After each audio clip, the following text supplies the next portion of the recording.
આ વિસ્તારમાં તો બહુ રહ્યો ત્યારે એના આજુબાજુના ઘણા વિસ્તારોમાંથી તકલીફ થતી. હું આ દિવસો ભૂલ્યો નથી.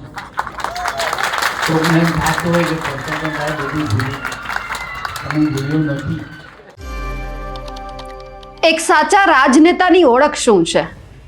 એક રાજનેતા કે જ્યારે એમને પોતાની જનતાની જરૂર છે અને એ સમયે એમની જનતા એમને સાથ અને સહકાર આપ્યો અને એ પછી જો એમના રાજનેતાનો સારો દિવસ આવ્યો અને એ સારા કે પછી નરસા દિવસની અંદર એ પોતાની જનતાના કોઈ પણ દિવસો ન ભૂલે, પોતાની જનતાને ન ભૂલે, એ જ સાચા રાજનેતા હશે. ઘણી બધી વખત આપણે આવા રાજનેતા જોયા છે. એમાંના એક રાજનેતાની આજે વાત કરવી છે કે એમણે આજે તમામ લોકોને, પોતાની જનતાને કહી દીધું છે કે અડધી રાત્રે પણ જો તમને મારી જરૂર પડે તો એક ખાલી હુંકારો આપજો, હું તમારી સાથે આવીને ઊભો રહીશ.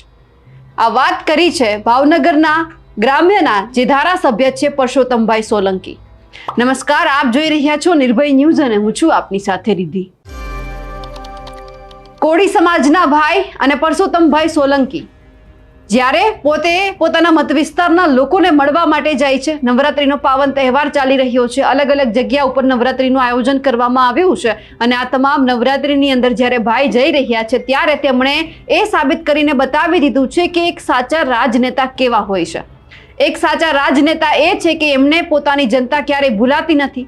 કોઈ પણ પરિસ્થિતિમાં ગમે તેવી પરિસ્થિતિ આવીને કેમ ન ઊભી રહે, પરંતુ પોતાની જનતાને, પોતાના લોકોને એવું કહી દે છે કે જ્યારે તમને મારી જરૂર પડે ત્યારે ખાલી એક હુંકારો આપજો એટલે હું તમારી બાજુમાં આવીને ઊભો રહીશ.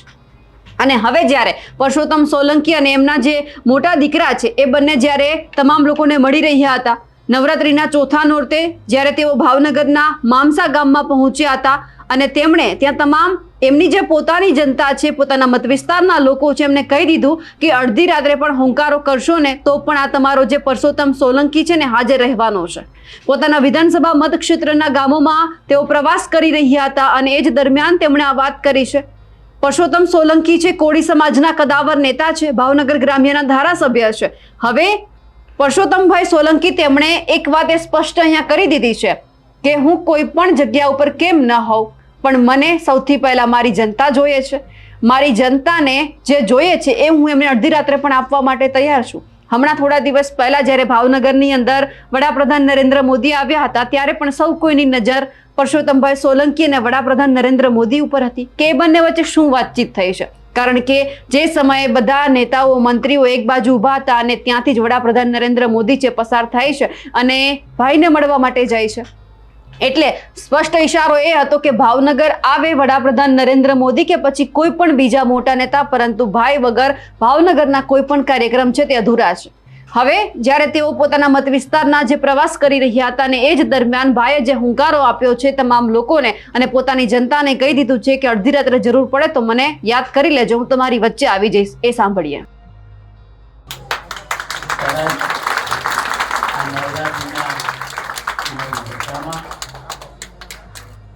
આ વિસ્તારમાં તો બહુ રહ્યો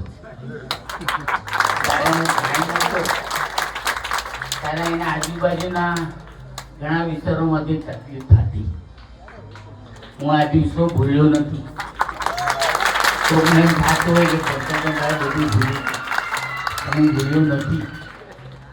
મેં જે સમાજની દશા અને દુર્દશા મેં જોઈ. આ તો માતાજીના નવ નોરતા અને અંદર આ શુભ પ્રસંગે હું તમને બધાના મારા તરફથી, મારો દીકરો દિવેશ એના તરફથી અને મારી સાથે ઉપસ્થિત તમામ આગેવાનોનું હું તમને બધાને આ દિવાળીની શુભકામના અને મારા લાયક કંઈ પણ કામ કર્યું તો વિચારતા નહીં કે પરસોત્તમભાઈ સોલંકીને ઘેર જવું. મારા બધા અમારો ઘર છે તમારું, એટલે અડધી રાતે બી હોકારો કર્યો ને તો પરસોત્તમ સોલંકી તમારો હાજર. આટલું મેં તમને બધાને મારા ખૂબ ખૂબ અભિનંદન અને તમને ભગવાન ખૂબ ચડતી કળા આપે, દીર્ઘ આયુષ્ય આપે અને કોઈ બી ન પડે એ ભગવાન અને માતાજી પ્રાર્થના કરું છું. શું ભારત માતા કી જય. પરસોત્તમભાઈ સોલંકી જે કોળી સમાજના કદાવર નેતા છે, હર હંમેશ પોતાના જે મત વિસ્તારના લોકો છે એમની સાથે તેઓ ઊભા રહ્યા છે.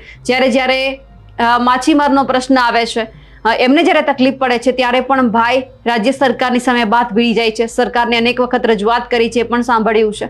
ઘણી બધી વખત ભાઈ પણ ચર્ચામાં આવ્યા છે, પણ જે અત્યારે ભાઈએ પોતાની એક સ્પષ્ટ છબી ઉપસાવી દીધી છે અને કહી દીધું છે કે જરૂર પડે ત્યારે હું બેઠો છું, તમારે ચિંતા કરવાની જરૂર નથી. આવા ગુણ આપણે અમુક રાજનેતામાં જોયા છે. કારણ કે ભલે તમે ઊભા રહો કે ના રહો, પણ જ્યારે તમારી જનતાને જરૂર હોય ત્યારે તમે ખાલી આટલું બોલી દો કે અમે તમારી સાથે છીએ, ત્યારે તમારી જે જનતા છે એમનો અડધો અડધ જે એક દુઃખ છે તે પણ ક્યાંક ઓછું થઈ જાય છે. એમને જે તકલીફ થતી હોય છે એ પણ ઓછી થઈ જાય છે. એટલે રાજનેતા અમુક તો બોલતા નથી, ખાલી ખુરશી માટે આવે છે, ખુરશીનું જે પદ મળે છે ભોગવીને જતા રહે છે. પરંતુ અમુક રાજનેતા એવા પણ છે કે એમની જે છબી છે એ લોકોના માનસપટ ઉપર કાયમ વર્તાઈને જાય છે અને ક્યાંક એ છપાઈને જાય છે કે ના, એક રાજનેતા આવા પણ હોય છે કે જે અમને જરૂર પડે છે ત્યારે અમારી સાથે ઊભા રહે છે.